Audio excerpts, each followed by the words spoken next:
Bismillahirrahmanirrahim. Assalamualaikum warahmatullahi wabarakatuh. Kita lanjutkan kembali pembelajaran kita masih tentang bakteri. Kali ini kita akan mempelajari tentang klasifikasi pada bakteri. Jangan lupa untuk menekan tombol subscribe agar kalian tidak ketinggalan video-video pembelajaran dari saya. Baik, kita mulai saja. Berikut adalah tujuan pembelajaran kita pada pertemuan kali ini. Bakteri dapat diklasifikasikan yang pertama berdasarkan struktur dinding selnya, di mana berdasarkan struktur dinding selnya, bakteri diklasifikasikan menjadi bakteri gram positif dan bakteri gram negatif. Kemudian, bakteri juga dapat diklasifikasikan berdasarkan sumber nutrisinya.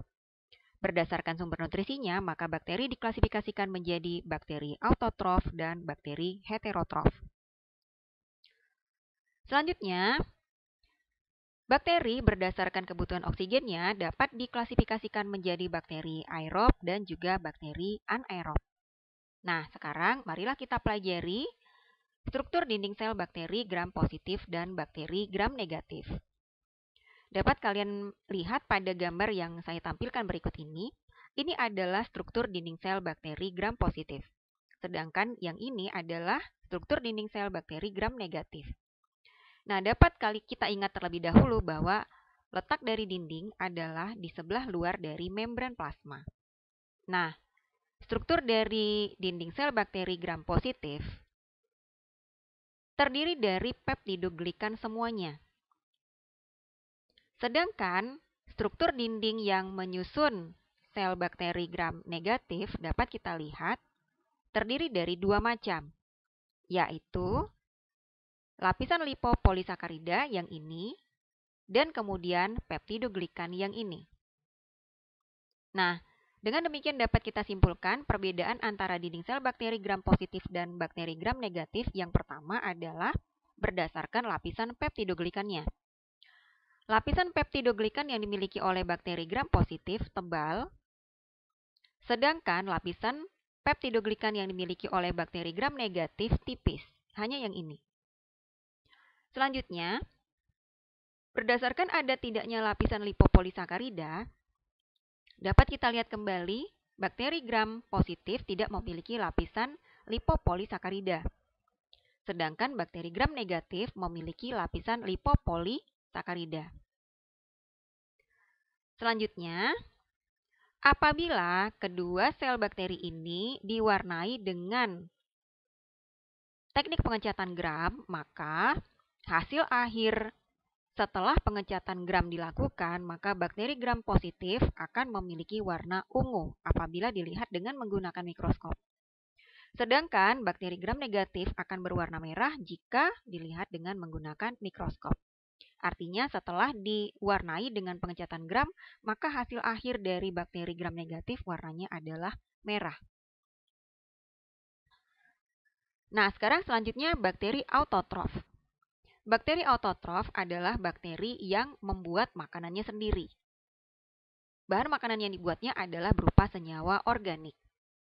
Nah, dalam membuat senyawa organik tersebut, bakteri autotrof dapat dibedakan atau diklasifikasikan lagi menjadi dua macam. Yang pertama adalah bakteri fotoautotrof, di mana bakteri fotoautotrof itu adalah bakteri yang menggunakan energi matahari untuk membentuk senyawa organik. Jadi ketika membuat makanannya, bakteri ini membutuhkan energi dari cahaya matahari, sehingga dinamakan dengan fotoautotrof.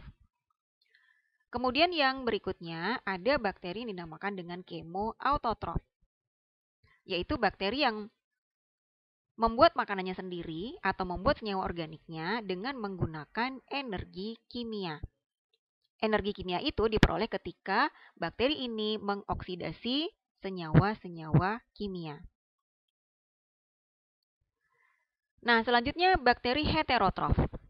Bakteri heterotrof itu adalah bakteri yang mengambil makanan dari lingkungannya. Bakteri heterotrof dapat dibedakan menjadi bakteri parasit, yaitu yang mengambil makanan atau mengambil senyawa organik dari inangnya. Kemudian bakteri saprofit, yaitu bakteri yang mengambil makanannya dari sisa-sisa senyawa organik atau sisa-sisa makanan dari lingkungannya. Nah, kemudian selanjutnya berdasarkan kebutuhan oksigennya, Bakteri dapat diklasifikasikan menjadi bakteri aerob, di mana bakteri aerob itu adalah bakteri yang memerlukan oksigen untuk memperoleh energi.